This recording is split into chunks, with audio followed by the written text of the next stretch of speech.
Donc, en gros, on a tous nos vecteurs de chaque force qui s'applique à tel endroit, plus, en plus des forces, on a les... Alors, nous, dans les exos qu'on a fait, il n'y avait pas de... alors, je vérifie, elles sont- il n'y avait pas de... c'était soit les forces, donc qu'on a là, soit ici, on a une liaison pivot. Bon, là, on a des forces et des pivots. Peut-être que demain, il y aura des forces et des pivots.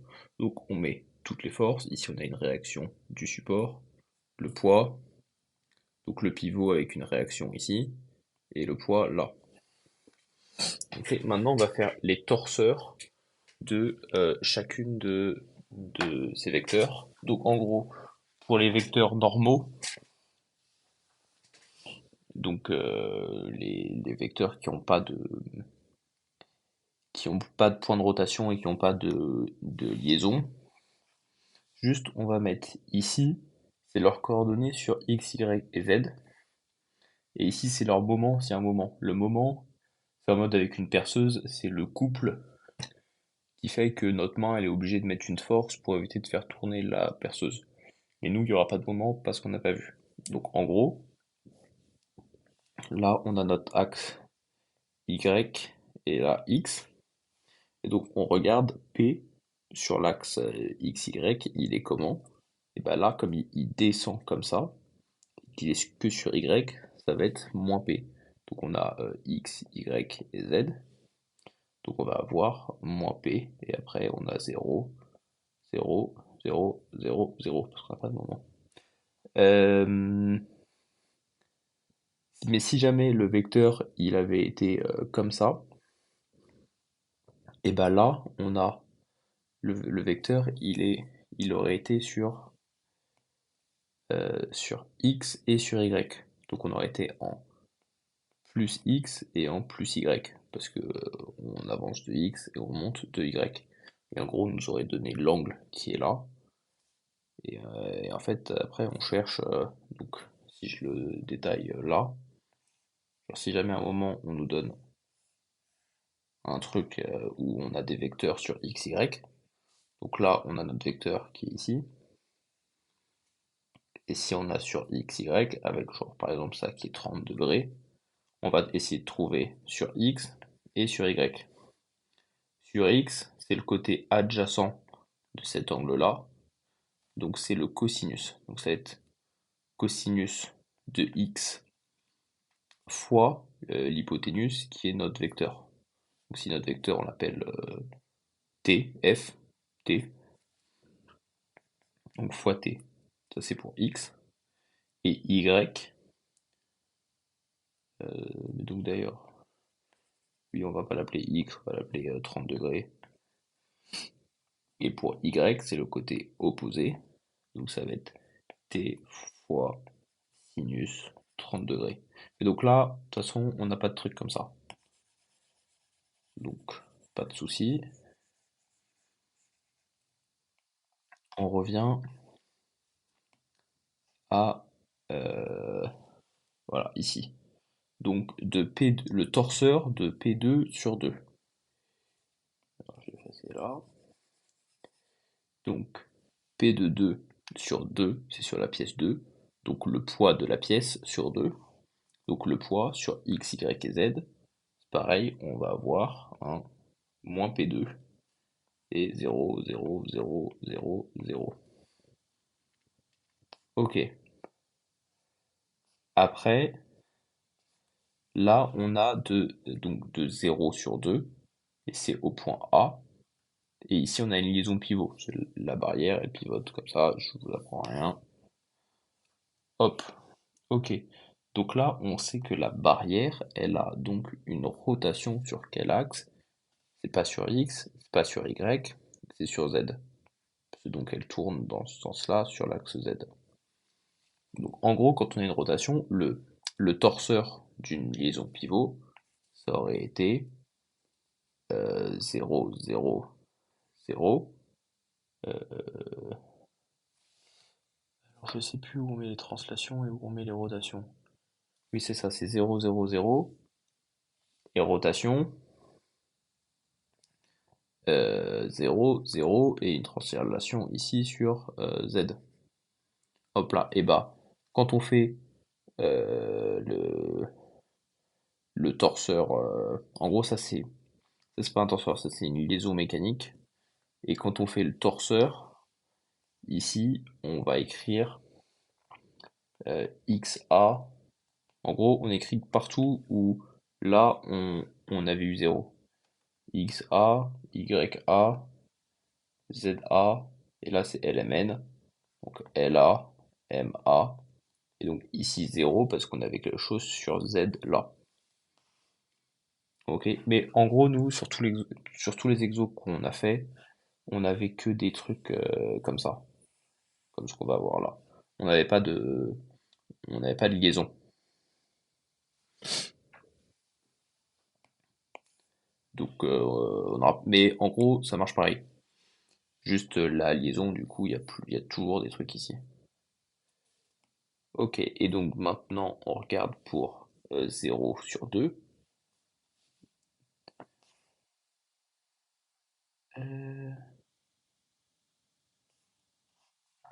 1, 2, 3, 4.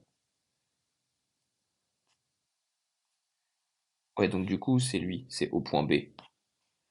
Oui, voilà, au point B, c'était marqué là. Donc au point B, qu'est-ce qu'on va avoir? On va l'appeler Y, X, Y, Y de B. Il monte, donc c'est plus Y.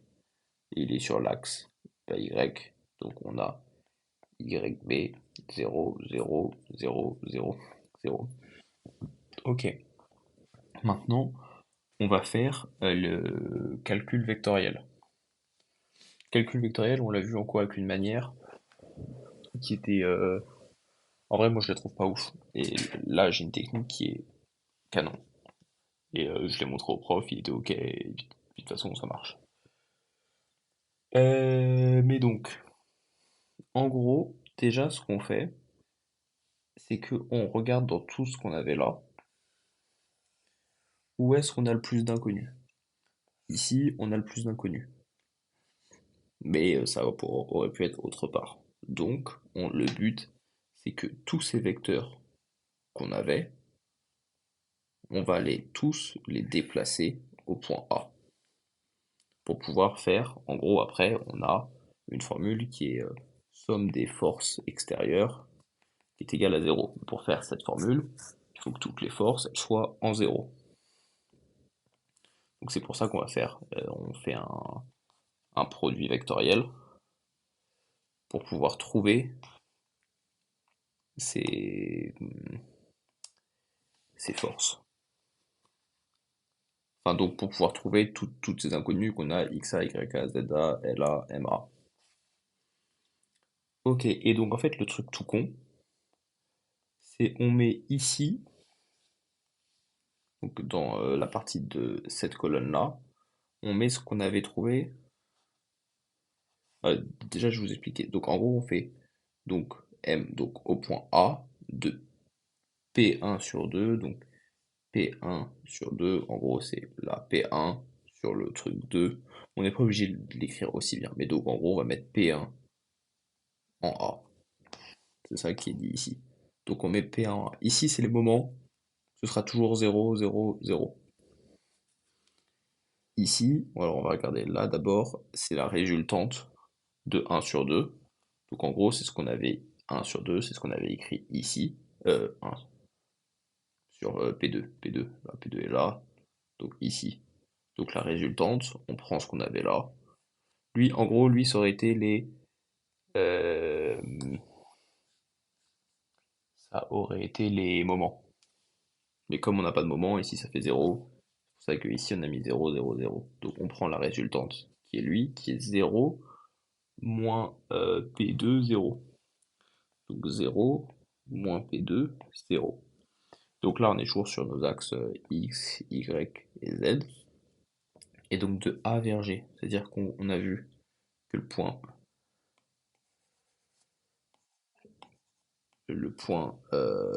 P, enfin le vecteur P, il était au point G.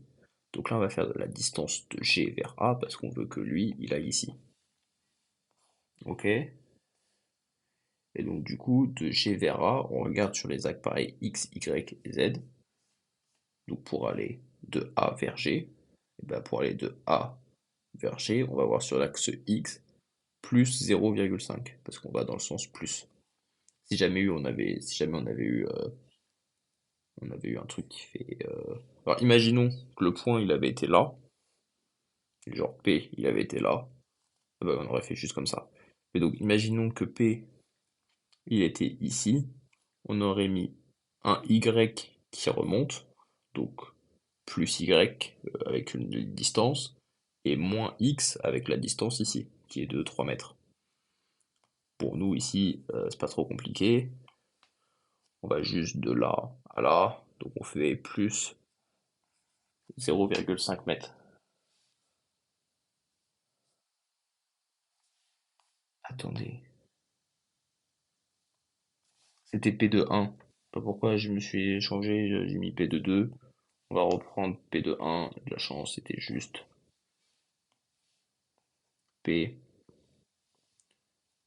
et 1. Putain, pourquoi je suis en train de tout effacer? 0,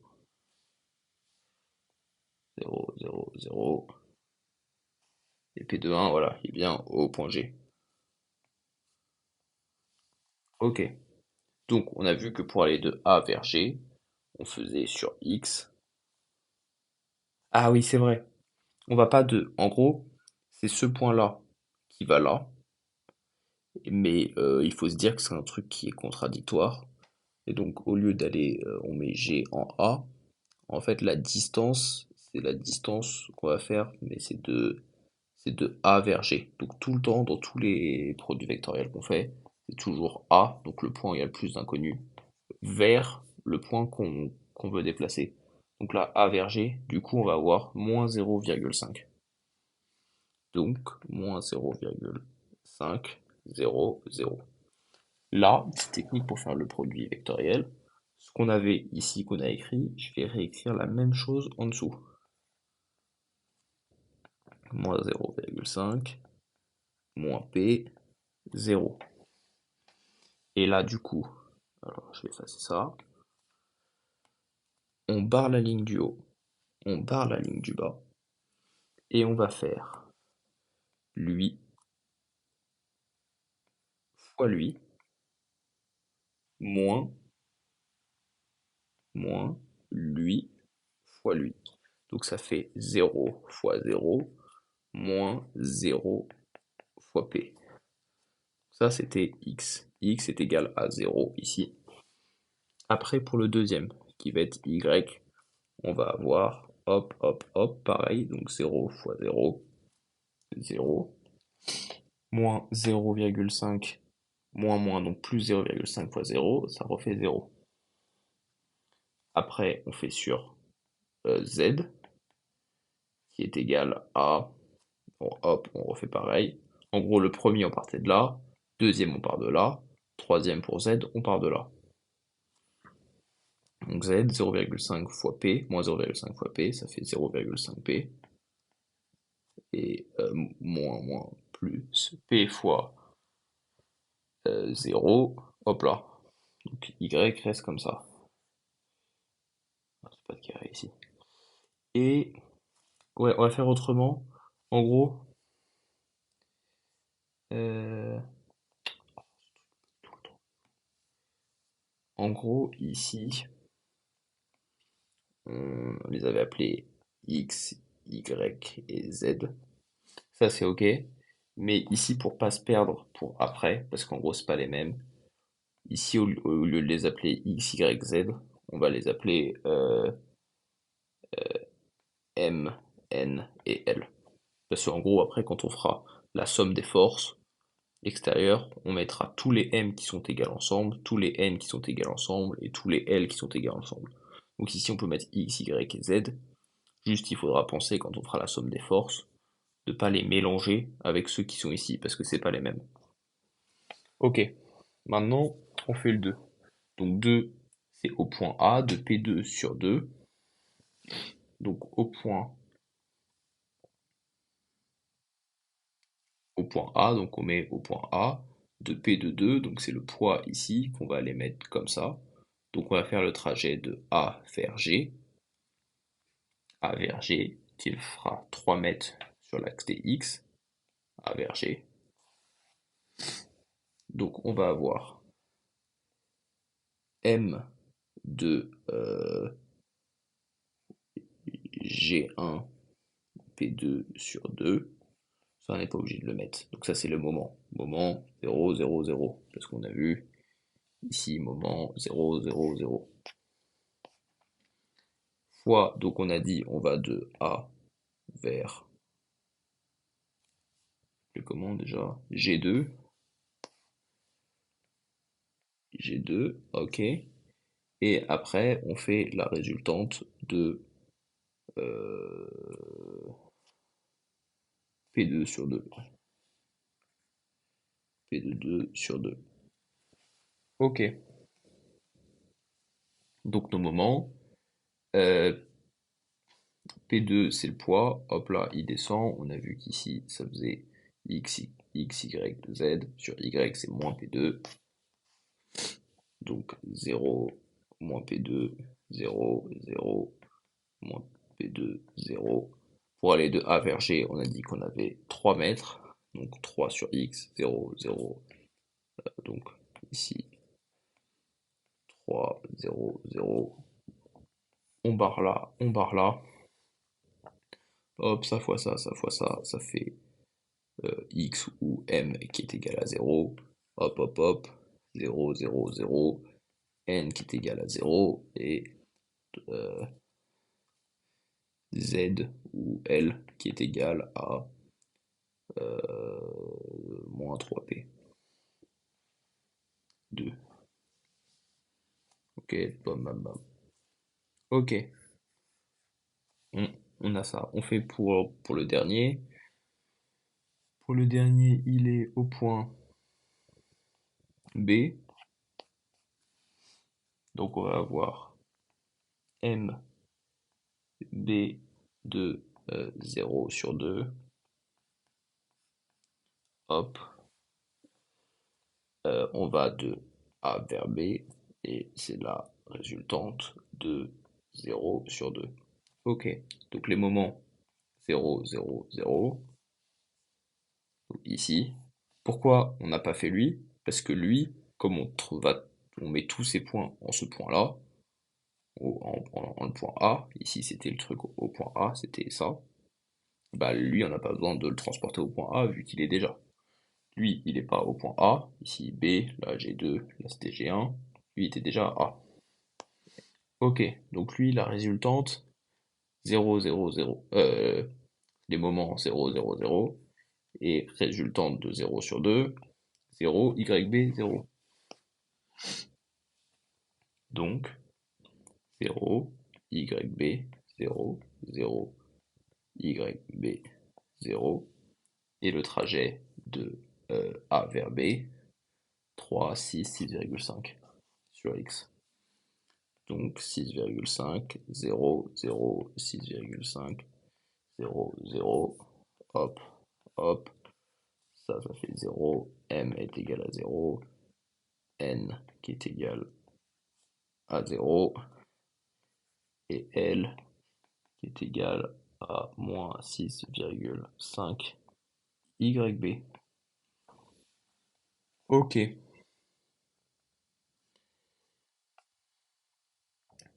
là en gros, mais parce que mon prof il faisait des trucs giga détaillés. Mais en gros, maintenant on peut réécrire tout ce qu'on connaît. Donc maintenant, qu'est-ce qu'on connaît? Donc ça, on le connaissait, c'était 0 moins P1, 0. Maintenant, on a trouvé des moments, c'est pour ça que c'est mieux de les appeler MNL. Donc le moment ici, on avait trouvé L, c'était 0,5P. Donc ici, on va avoir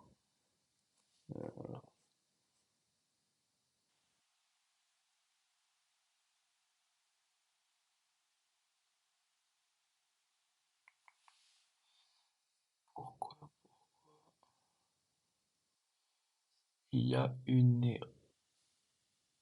erreur dans la correction. n'y a pas de moins là.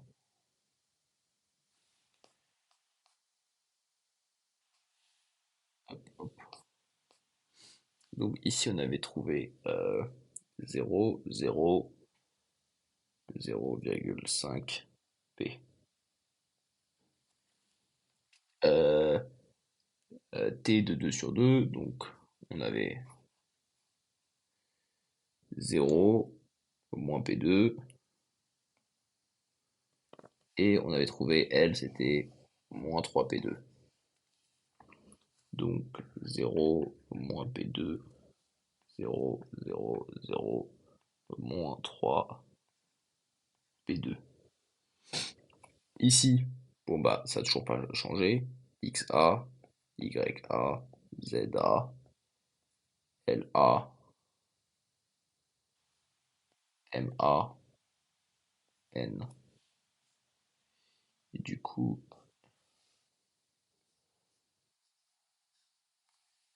et LMN, j'ai raconté de la merde.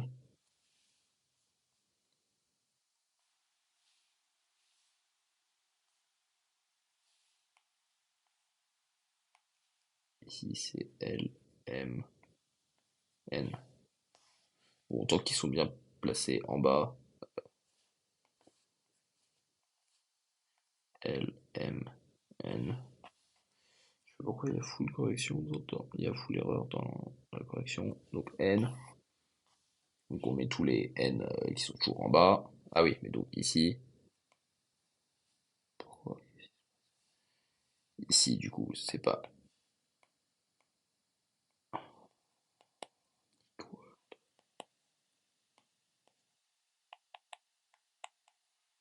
Bon, je sais pas pourquoi ça veut pas le supprimer. Et donc ici, c'est 0. C'est comme ce qu'on avait mis là, ici. Ok. Et donc là, on reprend ce qu'on a vu au-dessus. On a vu 0, YB, 0.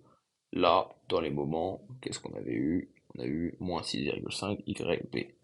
Donc ici, moins 6,5 YB. Ok, et maintenant on fait la somme pour trouver tous les résultats. Et donc tous nos X, Y et Z, c'est en gros tout ce qu'on avait là. Donc en gros on va faire la somme de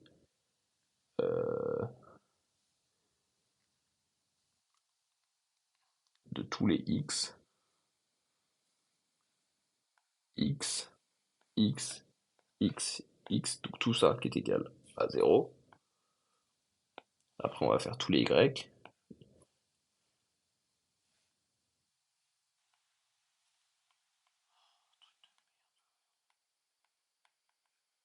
Ok. Y, Y, Y, Y, Z, Z, Z, Z égale 0. Et après on fait la même chose pour LMN,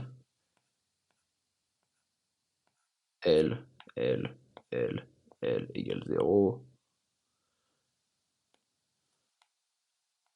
Et, M, M, M, M égale 0.